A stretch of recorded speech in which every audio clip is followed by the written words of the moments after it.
मध्य प्रदेश के ग्वालियर में मेरी मौजूदगी है, जहां पर सबसे ज्यादा दिलचस्प और कांटे की टक्कर देखने को मिल रही है। आपको बता दें, मध्य प्रदेश और छत्तीसगढ़ की कुल सीटों पर कल मतदान होना है। शुरू से इसको लेकर सुबह से तैयारियां पूरी की जा चुकी हैं। मध्य प्रदेश की कुल 230 सीटों पर वोटिंग होगी, तो वहीं छत्तीसगढ़ की बाकी बची दूसरे चरण के लिए 70 सीटों पर जनता अपने मत का प्रयोग करने के लिए जाएगी, जिसको लेकर चुनाव आयोग की ओर से जबरदस्त प्रबंधन किए गए हैं। 64,000 पोलिंग बूथ बनाए गए हैं और आपको बता दें, चप्पे चप्पे पर सुरक्षा के बेहद कड़े इंतजाम भी किए गए हैं। लोगों को जागरूक किया जा सके, ज्यादा से ज्यादा लोग अपने घरों से निकलकर बाहर मतदान के लिए जा सके, इसके लिए चुनाव आयोग की ओर से जबरदस्त तैयारी की गई है।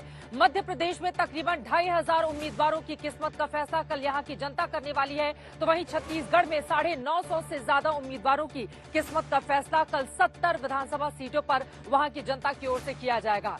लेकिन इन सब के बीच चुनावी लड़ाई बेहद दिलचस्प मोड़ पर पहुंच चुकी है। भूपेश बघेल छत्तीसगढ़ के मुख्यमंत्री एक तरफ रावण वाला अहंकार बताकर नरेंद्र मोदी पर निशाना साधते हैं, तो वहीं दूसरी तरफ आपको बताते चले, अब गद्दारी जुबानी जंग यहां पर तेज हो गई है। एक दूसरे को गद्दार बताए जाने की कवायद जारी है। दरअसल प्रियंका गांधी ने एक रैली में ज्योतिरादित्य सिंधिया को लेकर कुछ ऐसी टिप्पणी कर दी थी, जिसके बाद ज्योतिरादित्य सिंधिया की ओर से ताबड़तोड़ पूरा कांग्रेस पार्टी का इतिहास बताते हुए ट्वीट करके जबरदस्त तरीके से निशाना साधा गया।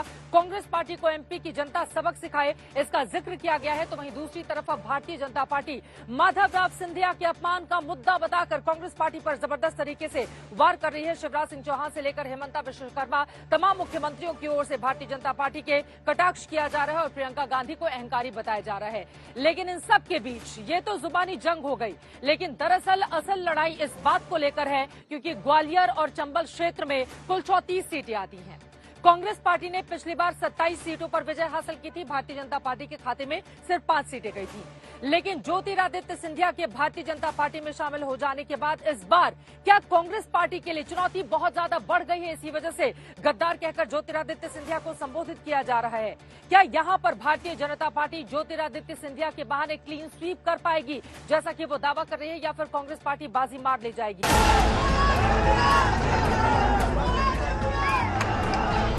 क्या है कि कदम थोड़े छोटे पड़ गए। राजनीति में व्यक्तिगत आरोप, इन सब से हम लोगों को बचना चाहिए। और सबके पास है।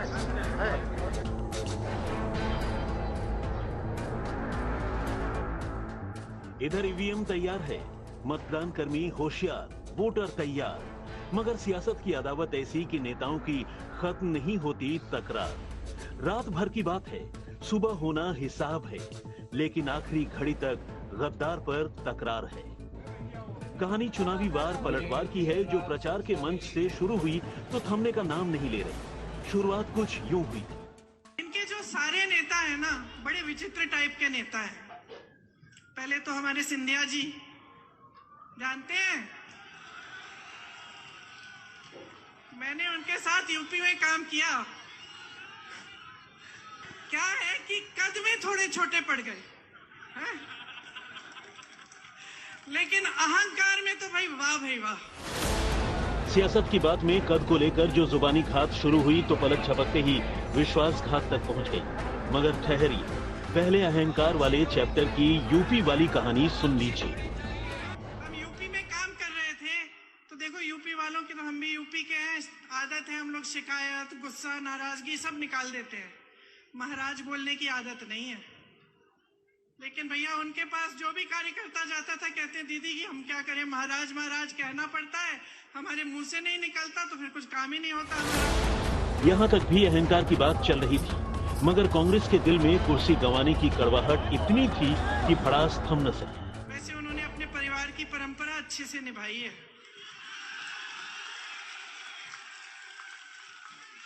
विश्वासघात तो बहुतों ने किया है, लेकिन इन्होंने ग्वालियर और चंबा की जनता के साथ विश्वासघात किया है। आपके पीठ में छुरा भोंका है, बनी बनाई सरकार को गिरा दिया, और वो बनी बनाई सरकार आपकी थी, आपने वोट दिया था उसको। प्रियंका गांधी ने मध्य प्रदेश के सियासी कैलेंडर के चंद पन्ने क्या पलटे, सिंधिया ने दोनों खानदानों के सदियों का इतिहास गिना डाला।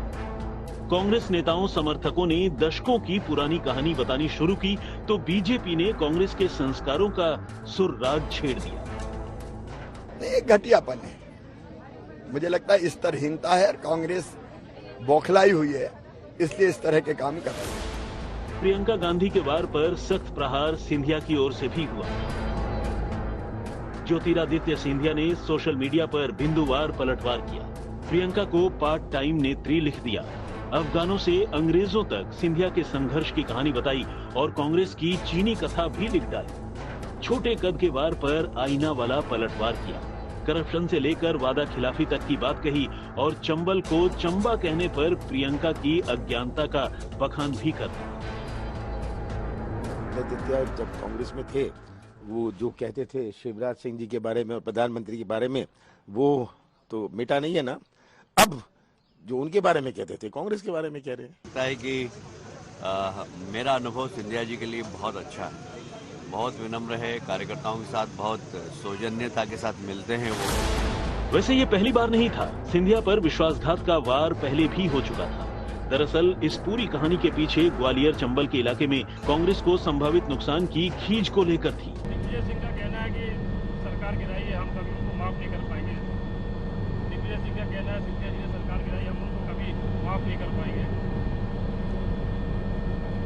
उनकी भावना उनको सलामत।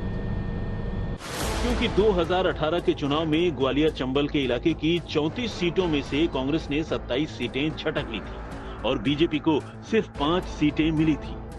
लेकिन सिंधिया के बीजेपी में आने के बाद कांग्रेस को इन 34 सीटों पर खतरा नजर आने लगा है। एक मुश्त नुकसान से बौखलाई कांग्रेस ने सिंधिया पर निजी वार तो किए ही, प्रियंका ने खानदानी विश्वासघाती तक करार दे दिया। सियासत में गद्दारी और खुददारी पर जुबानी जंग जारी है। दूसरी तरफ मध्य प्रदेश के 5 करोड़ 60 लाख मतदाता तैयार हैं कि 17 नवंबर को 2030 सीटों के लिए 64,626 मतदान केंद्रों पर 2,533 उम्मीदवारों में से किस किस को सत्ता पर काबिज होने का अधिकार दिया जाए। और इसके लिए ईवीएम से लेकर पोलिंग बूथ तक पूरी तैयारी हो चुकी है। आज तक ब्यूरो।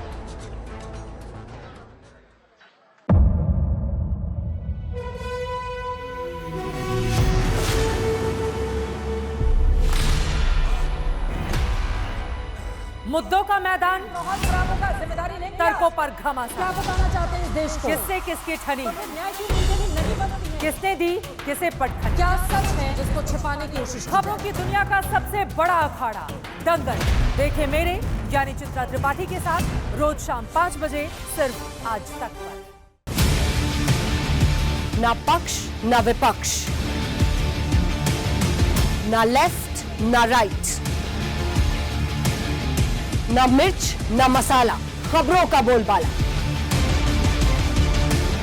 निडर, निर्भीक, सबसे सटीक स्पेशल रिपोर्ट सिर्फ आज तक पर। एयर रेड के ये सायरन समय समय पर आपको सुनाई देते। शौर्य की, भारत और चीन के बीच साहस की, सभी बाढ़ग्रस्त इलाकों का हवाई सर्वेक्षण किया है। सरोकार की, गाजीपुर में किसान से बातचीत करें। संघर्ष की, कश्मीर को आगे बढ़ना होगा।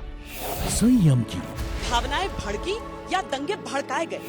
सवालों की, जनता के लिए, जनता के द्वारा, जनता की दस्तक। श्वेता सिंह के साथ सिर्फ आज तक पर।